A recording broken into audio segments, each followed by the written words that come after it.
very easy at this moment to really feel panicked and fear because there's so much uncertainty in your lives. And because what happens then is that we actually start to become chasing tactics. And I'm suggesting in this video is that I want you to understand by chasing tactics, it's not going to solve all your problems. So what I want to do today is I want to share with you on why tactics don't work and why you need to actually have a plan in place.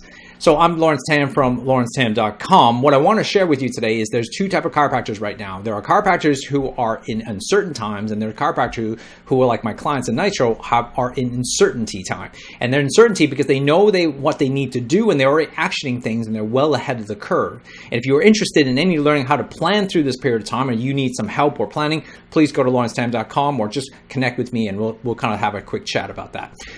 Key element here is that what we want to do is we want to be really understanding that these two fears are happening. Right now, there is fear of uncertainty, and this uncertain times causes massive amounts of panic.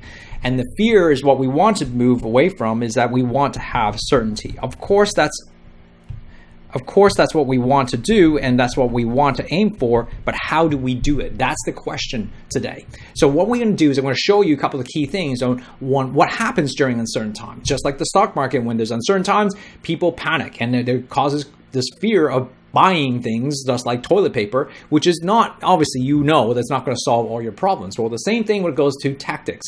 Buying more tactics or chasing more tactics isn't going to solve your problems. So let me walk you through this. The element of uncertainty is that it causes this pattern of going downwards here. And we can actually make vital mistakes by doing that. And here's why. It's because fear creeps in, right? We understand that obviously what happens is in certain times, we create this fear, and fear leads to panic, and panic leads us to think from our lizard brain. And our lizard brain that sits in the back of here and just making poor decisions because there's no logical mind. And that emotion of fear and panic causes us to make rash decisions. And what we end up doing, right, is we chase. And what do we chase? We chase tactics. And tactics are things that hopefully people feel that they're going to solve all your problems. They're like the magical bullet that's going to solve all your cash flow problems or the problems that you might be having in practice. But we all know that's almost like a patient coming up to you and say, hey, if you just adjust TC1, it's going to solve all my problems, right? Once and for all. We all know that that's not true, and that's exactly how we react in fear and panic stage. What I'm suggesting is an alternative route. What I'm suggesting is that stop chasing tactics when the tactics won't solve your problems, because the tactical thing is going to deter you away from things that matters the most. And what matters the most for you right now isn't about chasing tactics. What needs to happen is that you need to have some sort of plan and have some confidence leading into it. What you really do need is this. You want to create certainty in your life. And what certainty allows you is that you need to have total control. You need to be able to know that you have control over the situation. You need to know that you are steering the ship and you're the captain of this boat, right? Once you have a bit of control, that really creates this confidence in yourself to know that you're moving in a direction, even though it's uncertain times in the future. But that confidence needs to be there, and the leader needs to lead. And that confidence leads for you to take actions.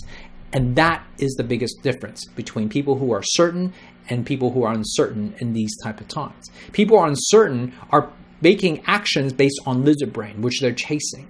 But people who are certain through these times, even though it's uncertain in terms of the turmoil, they are certain in their direction. And the reason why they're certain in the direction is because they have total control, not in a total chase. Why do they have that? Well, because they know that the action is going to lead to some results. And I'm suggesting right now is that you got to be very, very clear on one thing. And the one thing you need to be very clear on is what's the objective. Sorry, let me just put this here. What's the objective that you're trying to achieve? The objective isn't about trying to save your cash flow. The objective isn't to how do I supplement my current income that's been dropped to something else. Your ultimate objective, you're playing the long game here, is that you should be caring about the biggest asset that you actually have. The biggest asset you have is your patients and your clients. What you should be thinking about is how do I connect, communicate, and care for those clients even deeper than I ever have before? That's the question you should be asking. And that objective leads you to create strategies. And these strategies helps you dictate what tactics to avoid and what tactics to execute on. That's the major difference. See, your objective is very, very clear. But when you're chasing tactics for tactics' sake, you have no idea whether it's moving you towards what you want, because what you're doing, the tactic only tries to help you save that particular problem. What you need to be clear on first is knowing what your objective is. I believe right now in the sentiment of what I see in the world and in terms of my clients and what they're doing in Nitro and how they're serving their client is this. They know that it's playing the long game. They know this is going to be over at some point. We just don't know when that is. But they have a strategic plan. But their core objective is, how do I take care of those clients? How do I connect with them deeply? How do I care for them? Because right now, I'm not sure a chiropractor is what they need the most. Sometimes, in some instances, they actually just need a human being. And therefore, you need to be that human being for them, because no one's supporting them, because everybody's in this fear and panic state.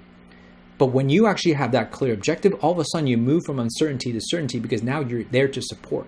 Because all of this becomes all about service. And when you can become about service, that's how you're going to be able to move. And how do you do that? That might be your next question. Well, I can tell you that what you need to know is that if you want to be of service, you need to have a couple of key things. What you need to figure out is, who are my audience and what are their pains? What are they going through?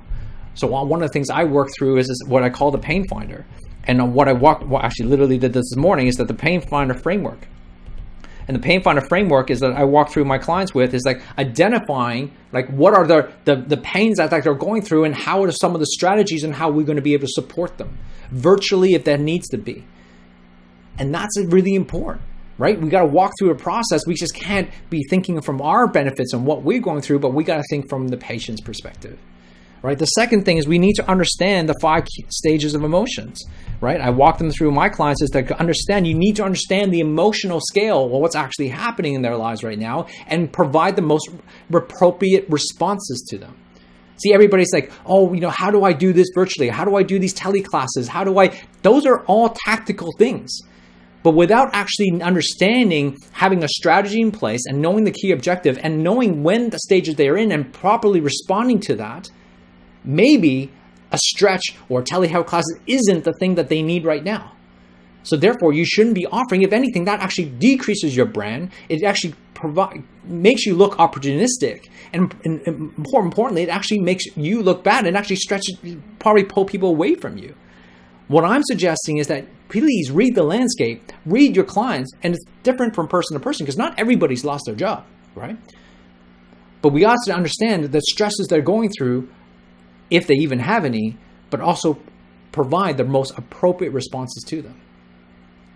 The third is that you need to have a pivot plan. And plans is the key word, right? Because the pivot plan is that we have no idea what's happening.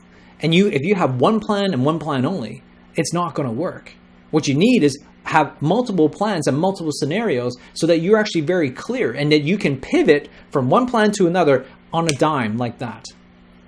See, most people have one plan only. Well, most of them actually don't even have a plan. If you have one plan, it's even better than nothing. But most of my clients have at least 2 to 3 plans right now, all thought out, everything they understand and what they need to do. Because if one thing happens, if the shutdown occurs here in Australia, for example, then they can move to their emergency plan, right? Some of my clients already shut down, so they're already executing that plan. But if you don't have a plan in place that's pivotable, which means that you can change it within the next 24 hours, then you're kind of on a lifeboat and trying to figure this out while in high emotional states, which is going to leave you in a more panic and more fear. And that's when you make mistakes. So what I'm suggesting for you right now is to take a step back. Have you created a plan? Have you created a strategic plan that's pivotable and movable to make sure you actually do what your clear objectives are? I don't know what your objectives are. For me, it's about connecting, communicating, and caring for your clients to the best way possible. And for you to be able to figure that out, the how is the tactics, but stop chasing the how unless you know what your clear objectives. But in between those two, as I mentioned before, is that you need to have a strategy. But the strategy bridges the gap between the objective and the tactics. So be very clear on your objective, and then from that objective, decide on what the strategies are, and from those strategies, decide on what the tactical moves and tweaks that you need to make. if you want help with any of this, give me a shout. I'm happy to glad to support you in any way that I can and while I help my clients. So if that's something you want to do, you want a group of us to help you support, that's what we're here for. But I hope this video has been helpful to you. Hopefully it's been helpful for the profession. If this has been, please give me a thumbs up or a love or whatever. Give me a comment and give me some feedback so that I can provide more of these videos for you. Guys, also too, if you want more support, I'm doing some support calls in my Facebook group, which is called Chiro Think Tank. It's free. Go search for Chiro Think Tank by Laurence Tham. Go search for that. And we'll see you inside to help you navigate through some of these problems and where I can actually answer any of those Q&As. All right, go to facebook.com/groups/Chiro Think Tank, and we'll see you there. Thanks for watching this video. If you haven't already done so, that subscribe button, you should press it. And because I want to share videos with you just like this one to help you grow your practice.